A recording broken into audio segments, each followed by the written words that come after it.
Bom dia a todos, bom dia a todas. Bom dia para você que nos assiste pela TV UFMA no Maranhão e pela Pop TV em Sobradinho e Porto Alegre. Sejam todos muito bem-vindos e bem-vindas a mais um ICL Mercado Investimentos. Hoje, terça-feira, e como já adiantei ontem, é dia de inflação, então vamos saber o que mexe com o nosso bolso. Mas a gente tem outros assuntos para falar para vocês, o que está impulsionando as importações. Vamos falar também de café, que está com uma perspectiva de aumento na demanda global, principalmente vinda da China. Mas antes de tudo isso, eu vou dar bom dia para o André. Bom dia, André, como você está? Bom dia, Débora. Bom dia a todos os nossos telespectadores. Hoje é o dia da gente passar boa parte aí falando da inflação. Desacelerou, vamos mostrar o que aconteceu com a inflação. Vamos ver os principais pontos aí que preocupam, né? A gente está com uma inflação que está próximo do teto da meta, né? Então ainda tem mais um mês, a gente vai falar também um pouco sobre isso. Então tem bastante coisa para a gente tratar nesse dia de hoje. A gente já pode até passar para a agenda já, então, já que a gente está com um dia tão recheado, né, Débora? Exatamente. Hoje a nossa agenda começou meia-noite, bem cedinho, com as importações, exportações e balança comercial da China de novembro. Mas esse dado acabou ficando em segundo plano, porque por lá continua no radar, na verdade, os estímulos, né? Então, todo o anúncio de estímulos continua em foco na China e todo o resto ficou em segundo plano. Na Austrália, teve decisão de juros também nessa madrugada, e aí a gente entra aqui no Brasil, também teve inflação ao consumidor, medição final da Alemanha, de novembro, e aí sim a gente entra no Brasil, que vocês vão ver que basicamente a agenda brasileira está tomada por indicadores de inflação. O que já saiu de indicador aqui no Brasil? O IPC-FIP de dezembro da primeira quadricemana, o IGPM de dezembro do primeiro decêndio, às 8 horas da FGV, e a FGV também divulgou o IPCS Capitais de dezembro da primeira quadricemana. Em seguida, a gente já vem aqui para o IBGE, divulgando o IPCA já é a medição final, então, se quiserem até passar aí para o pessoal de casa acompanhar com a gente. IPCA de novembro, também saiu o INPC e o INCC, então os três aí às 9 horas da manhã, desculpa. 10h30 da manhã, Departamento do Trabalho lá nos Estados Unidos vai divulgar o custo unitário da mão de obra do terceiro trimestre, medição final, e ainda continua tendo ao longo do dia a reunião da Ecofin na Bélgica e a conferência da OPEP na Austrália. Então, uma agenda bem enxuta hoje, bem pautada aqui no Brasil em índices de inflação de diversas naturezas, medições e instituições, e fora daqui a balança comercial chinesa, que acabou realmente, que era para ser um destaque, normalmente mas acabou ficando em segundo plano nessa madrugada. Então já vamos partir para o nosso giro de mercado aí com a notícia que a gente sugere todos os dias, né? Todo mundo esperando a reunião do Copom de amanhã, teve inflação hoje, que também levou um certo temor aí do mercado brasileiro. A gente fala isso quando a gente for falar de Copom, né? Mas a gente tem na Ásia aí novos estímulos sendo anunciados, né? Um estímulo na China para tentar aumentar a demanda chinesa, também na Coreia do Sul, né? Depois da besteira aí que aconteceu nessas últimas semanas. Então, a Coreia do Sul tentando aí voltar à vida normal, né? E tudo isso mexeu com os mercados asiáticos, né, Débora? Então, explica para a gente um pouquinho de tudo isso. Bom, hoje os mercados asiáticos eles fecharam majoritariamente em alta, então eles foram praticamente em bloco para o terreno positivo. Vou colocar aqui na tela para vocês acompanharem o Xangai Composto, justamente porque essa decisão e esse anúncio de estímulos e novos estímulos na China, tanto vindos ali do afrouxamento da política monetária, como também de uma política fiscal um pouco mais proativa, como eles mesmos chamaram, isso sem contar os apoios a mercado de ações, mercado imobiliário e outros pontos para estimular a demanda e o mercado de trabalho chinês. Então, todos esses anúncios foram anunciados durante durante a madrugada de ontem e acabaram trazendo bons ventos para a Ásia durante o dia de ontem, mas nem todas as bolsas foram nessa esteira. O próprio KOSPI sul-coreano tinha ficado no terreno negativo, continuando com aquelas perdas, emendando aquela sequência de perdas desde que teve a promulgação da lei marcial e depois todo o desenrolar disso. Mas hoje, pela primeira vez, o KOSPI também conseguiu quebrar aí essa sequência de quedas, ficou no terreno positivo, porque na Coreia do Sul também foram divulgados novos estímulos à economia, até para tentar dar um ânimo para a Bolsa sul-coreana, que vinha sofrendo bastante. Então, hoje no radar, apesar da gente ter tido balança comercial, exportações e importações, o que a Ásia olhou, qual foi o foco da Ásia? Foi justamente esses novos estímulos da China, que já tinham sido divulgados, mas que continuaram fazendo efeito, e os novos estímulos, novos anúncios na Coreia do Sul para tentar impulsionar a economia por lá, que acabou resultando nessa quebra, nessa sequência negativa, na quebra de sequência negativa na Coreia do Sul. Outro ponto que está muito no radar é a inflação dos Estados Unidos. Então, hoje a gente tem inflação aqui no Brasil, véspera de Copom, de Comitê de Política Monetária, para decidir a alta da taxa Selic, e amanhã a gente tem a divulgação do índice de preços ao consumidor nos Estados Unidos, o que também já está muito no radar desde a semana passada. Então, os mercados eles estão operando de uma forma geral e global, baseado nessas expectativas, né? Depois do payroll, que é o relatório de trabalhos dos Estados Unidos, as expectativas se voltaram para o índice de preços ao consumidor por lá. Então, está todo mundo tentando encontrar algum sinal de para onde vai a política monetária dos Estados Unidos na próxima reunião do FONC, do Comitê de Mercado Aberto, que vai decidir o corte ou não, ou a manutenção dos juros por lá. Então, está todo mundo de olho nesses indicadores que vão saindo ao longo dessa semana e que já saíram na semana passada para tentar buscar esse tipo de sinalização. Então, o mercado acaba até ficando um pouco mais lateralizado, mas como a gente tem, junto a isso, os estímulos na Ásia, aí a gente tem uma puxada para cima. Vocês podem ver aí como um spoiler que o Ibovespa está positivo, o índice de commodities continua subindo por um movimento muito parecido com o de ontem. Essa expectativa dos estímulos da China estão puxando os preços de materiais básicos, então aqui a gente está falando de petróleo, minério de ferro, e isso, como tem um peso muito grande na nossa bolsa, acaba impulsionando a bolsa para cima. Mas quando a gente for falar de giro de mercado e de Copom, a gente traz um pouco mais de detalhes. Por enquanto, vou deixar o Xangai Composto com vocês, que foi aí um índice que subiu bastante, puxado por esses estímulos chineses. Vamos para o Brasilzão, agora assunto que mexe com o bolso de todo mundo, que saiu o IPCA, né? A medida oficial da inflação brasileira, uma alta de 0,39% em novembro, uma desaceleração se a gente comparar com o ano anterior, com o mês anterior, um pouco mais elevada se a gente for comparar com a mesma inflação do período anterior, e a gente teve aí a carne novamente como a grande vilã, e também alguns itens de turismo, né, como vilões também aí da inflação esse ano. A gente pode até mostrar aqui para vocês já como que a inflação vem se comportando aí nesses últimos meses, aí com o gráfico que a gente mostrou, né? A gente tem um gráfico aqui para mostrar para vocês aí como que está a inflação, né? A gente teve que, em outubro, você teve uma alta de 0,56% e 0,39% esse ano. Se a gente comparar com novembro do ano passado, a alta foi de 0,28%. Então, por isso que a gente teve uma aceleração no acumulado em 12 meses, que está em 4,87%. E no ano está em 4,29%, ou seja, a gente pode subir mais 0,21 pontos percentuais no último ano. No último mês aí do ano, que a gente bate a meta. Se subir mais do que isso, o Roberto Campos Neto vai pedir música no Fantástico e explicar a terceira quebra desde a sua vigência, né, de presidente do Banco Central, em relação a estouro da meta inflacionária.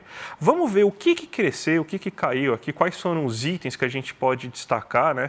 A gente vê que existem alguns itens que chamam muito mais atenção do que os outros, ó. Os itens que chamam muita atenção, a carne, 8,02% ao mês, a carne chama muita atenção. A gente tem o óleo de soja subindo 11%, o café moído subindo 2,33%. O que mais que chama atenção? Passagem aérea subindo 22,65%. Daí o que a gente tem? A carne sendo a grande vilã é o que a gente já está falando aí há meses para vocês. Aí. A gente está com um problema aí de climático que está fazendo o boi ficar mais magro. A gente até teve uma melhora, inclusive, no leite. O leite deu uma caidinha de 0,45% aí. Mas mesmo assim, o boi de abate, né, aquele que vira carne, ele está ainda com problema, ele está magro, então a carne está com pouca carne aí, então o preço da carne está subindo consideravelmente, principalmente porque a carne que é produzida no centro-oeste brasileiro aí tá mais cara justamente por essa falta de oferta. Não assusta também que o óleo de soja, que está também com uma alta de 11%, porque problemas na safra e aumento do dólar. a cotação do óleo de soja, do café e de outras commodities, elas são dadas no mercado internacional. Então, a Débora mesmo falou que você teve aumento do preço das commodities por causa de demanda chinesa e também por causa do aumento do dólar. Você tem, então, que óleo de soja está subindo. O café é por causa da questão de demanda internacional, a gente está com uma oferta menor.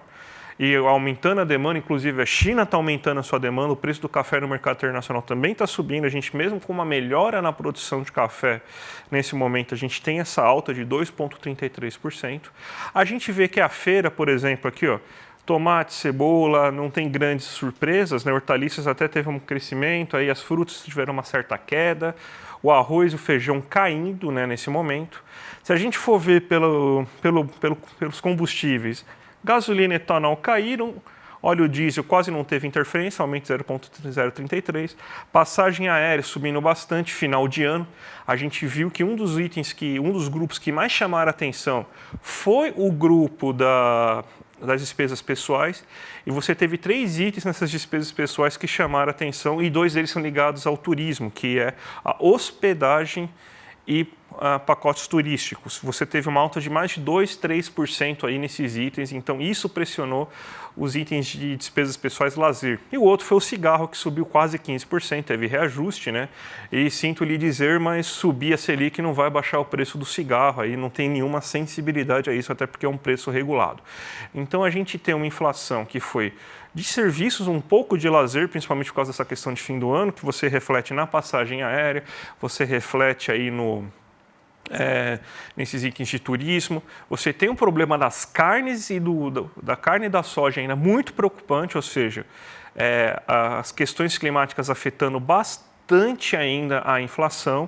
A gente vê a energia elétrica ajudando a reduzir essa inflação, então se não fosse a energia elétrica caindo tanto, a gente teria uma inflação um pouco maior, mas já era esperado que a energia elétrica tivesse justamente esse impacto, a gente avisou a semana toda, semanas atrás também, e deve ter um impacto também na inflação de dezembro, porque ela caiu de novo, né, nesse mês aí de dezembro, então você estava com bandeira amarela, foi para a bandeira verde. Então esse aí é um retrato aí geral da nossa inflação por enquanto, Débora. Até falando em passagens aéreas, que eu vi que o pessoal do chat está comentando aqui, a passagem aérea ela também tem bastante sensibilidade a dólar, porque os insumos, normalmente das companhias aéreas, são cotados em dólar também. Se a gente for pegar querosene de avião e outros custos, até mesmo de crédito, às vezes até mesmo de compra, né, de aeronaves ou coisas assim, se a gente for pensar na parte de equipamentos, elas são normalmente dolarizadas. Então, passagem aérea e companhias aéreas, de uma forma geral, têm sensibilidade a dólar. Então, se a gente tem um aumento do dólar, a gente vai ver esse preço sendo repassado, sim, também para as passagens aéreas, isso sem contar uma sazonalidade aí que pode vir no fim do ano de pessoas procurando também mais passagens aéreas. Mas a gente tem essa sensibilidade. Por isso que quando a gente tem alta de dólar, por exemplo, na nossa bolsa, a gente vê as empresas de companhias aéreas e de turismo caindo, porque já se espera que esses custos vão ficar mais caros, elas vão ficar menos lucrativas e também os custos mais caros vão encarecer passagens, vão encarecer pacotes e as pessoas vão comprar menos. Então a gente tem essa sensibilidade. Então quando a gente olha o IPCA desse mês, apesar de já ser ali, né, um IPCA, um índice ao consumidor, a gente já começa a ver alguns impactos de produtos dolarizados no índice de novembro. Mas vamos ver como é que foi o comportamento dos grupos, o que está penalizando aí o nosso bolso. Será que o açougue penalizou bastante, André? O açougue é o grande vilão aí da vez. Ó. Quando a gente fala de açougue, são carnes, também frango, linguiça, tudo mais. Aí você teve uma alta de 5,39 só nesse mês. Nos últimos 12 meses, a alta, que estava muito bem comportada até 4, 5 meses atrás, ela já chega em 10% no acumulado em 12 meses. Então, o açougue, esse aumento do preço da carne, está penalizando bastante. A feira, a gente vê aqui que não subiu muito, então os hortifruti granjeiros e tudo mais teve um comportamento bem mais tranquilo, 0,32%, né?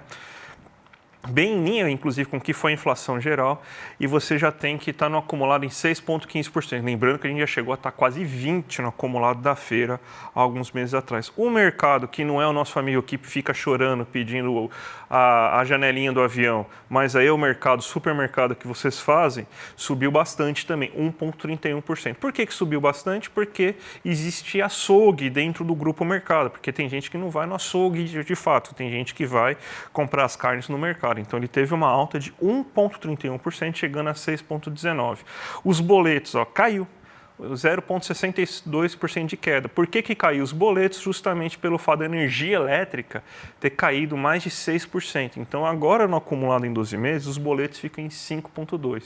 E aqui está o grupo que menos cresce, né? Que está mais contido, né, durante todo esse ano, que está em 4,92 de alta, né, no acumulado 12 meses, mas teve uma alta considerável de 1,42, que é o lazer. E por que subiu o lazer?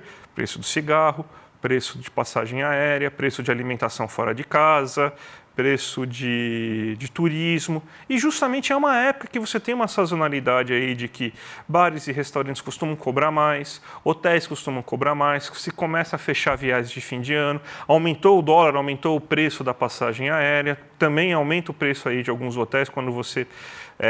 porque eles aproveitam e também fazem reajuste, principalmente aí aqueles hotéis que buscam estrangeiros.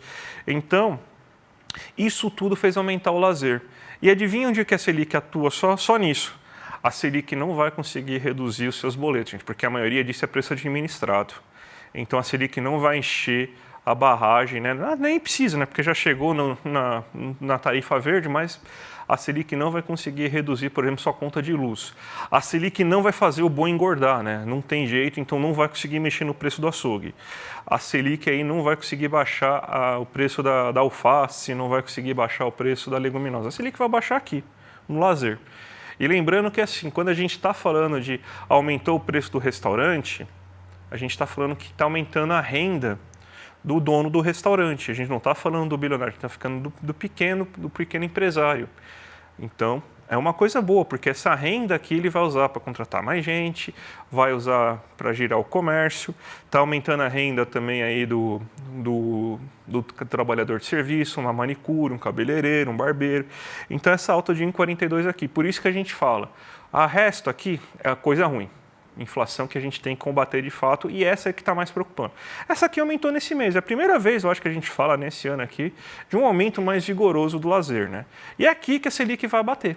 É justamente aqui. Então, outra coisa que a gente sempre, quando a gente fala de inflação nesse programa, eu vou tentar passar essa mensagem. Se eu conseguir deixar essa mensagem aí para todo mundo, no final aí eu vou ficar satisfeito, que é o seguinte: existem algumas inflações que são boas, existem algumas inflações que refletem uma melhora, um aumento na renda das pessoas, uma melhora na vida das pessoas. E é essa inflação que a gente pode considerar que é uma inflação que significa que alguém está melhorando de vida, geralmente é um pequeno empresário, um trabalhador, que é a que a Selic combate. Então, a gente tem que lembrar, antes de tudo, que também o combate inflacionário, principalmente quando vem reduzindo o lazer, reduzindo serviços e afetando salários, é uma escolha política.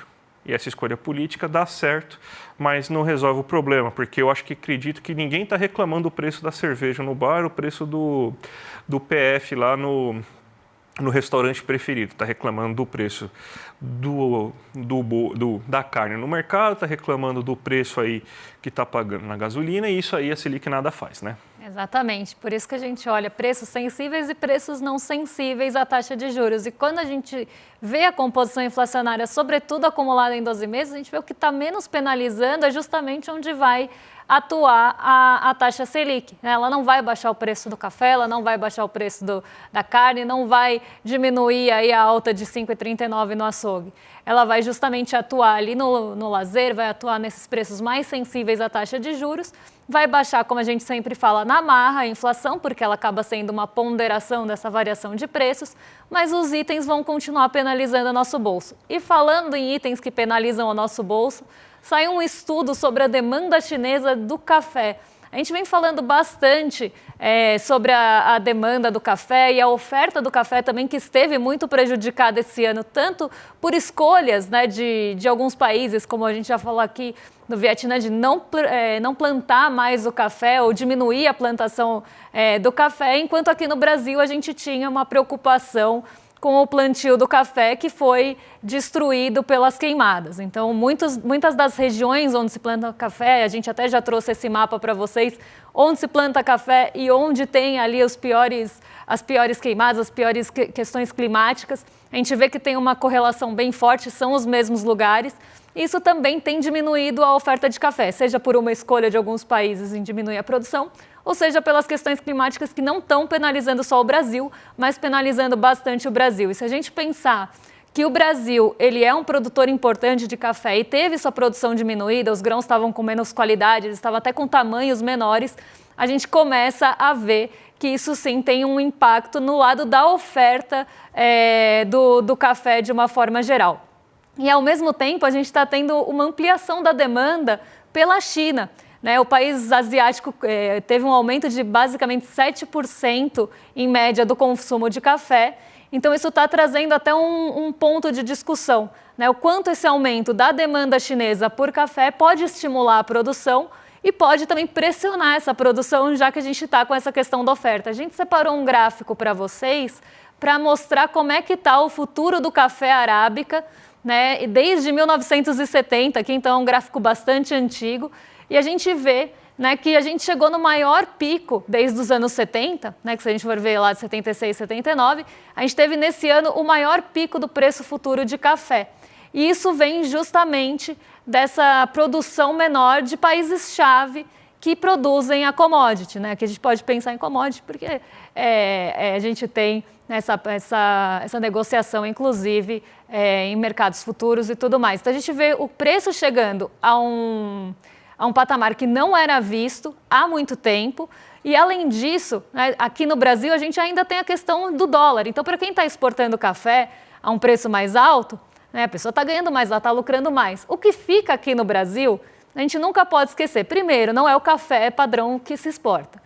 É quase o resto do café que fica por aqui. E esse resto do café ele também vai ficar, de uma certa forma, mais caro. Porque se o produtor ele vai direcionar boa parte da sua produção para fora porque está mais atrativo, o que ficar aqui, além de ficar uma oferta menor para o nosso mercado interno, também vai ficar um pouco mais caro. Porque vai tentar ali se ter uma paridade, senão a gente produzia tudo para fora. Então a gente tem um momento que o café já está caro no mercado internacional e o exportador ainda está ganhando com o dólar mais alto. E agora, com essa demanda chinesa crescente, com essa expectativa de demanda chinesa maior pelo café, isso pode, inclusive, aumentar a produção aqui no Brasil e essa produção voltada para fora.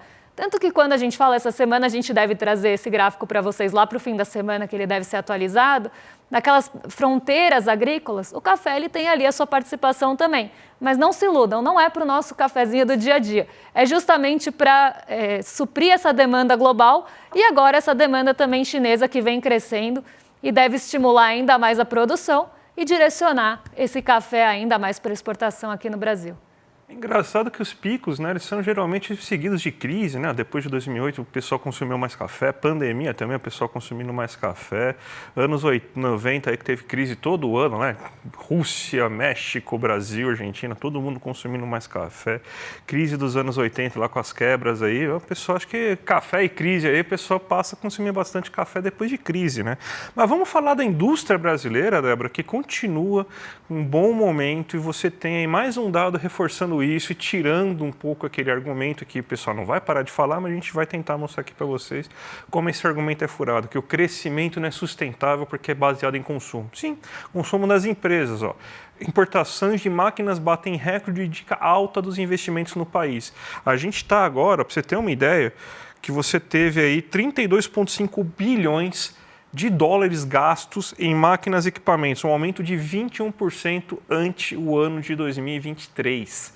Isso aí demonstra muito o que a gente está falando aqui para vocês após um certo tempo aí, de que a indústria brasileira está procurando mais máquinas, equipamentos, insumos, tanto que o nível da importação está aumentando consideravelmente nesse momento. Isso aí é um bom sinal, justamente pelo fato do quê? Pelo fato de que você está tendo uma demanda futura, as indústrias estão acreditando no futuro, estão vendo aí que está aumentando renda, desemprego está baixo, as pessoas estão mais confiantes em consumir, então elas estão expandindo a sua capacidade produtiva.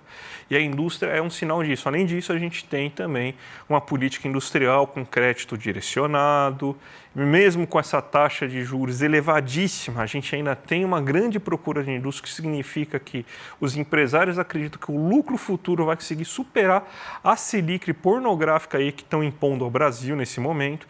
Então, mais um dado interessante, mais um dado importante aí para a gente observar, mostrando aí que realmente o setor industrial vai muito bem, obrigado. Eu acho que é o fator que mais chama atenção nesse ano, que mais surpreende nesse ano. Então, você vê como uma política industrial pode fazer bem ao país, Débora. Vamos chamar agora a nossa audiência aí para os recados finais aí, porque a gente tem hoje, né? Hoje mesmo, o nosso documentário sobre o Trump, a ameaça global, os perigos da nova era Trump, né? Hoje, garante seu ingresso de graça aí, clica aqui em iclmercado.com.br para ver hoje às 8 horas da noite, com a Heloísa, com a nossa Heloísa Vilela, com o Eduardo Moreira, um super time aí para ficar debatendo tudo o que está acontecendo em relação a isso aí e os perigos que é essa volta, né, esse avanço novamente da extrema-direita global numa das principais economias no mundo e com certeza uma das mais influentes. Então, imperdível, acessa aqui icl.com.br para ver a ameaça global, os perigos da nova era Trump, Débora. E para quem está perguntando, Débora, para onde vai a Selic amanhã?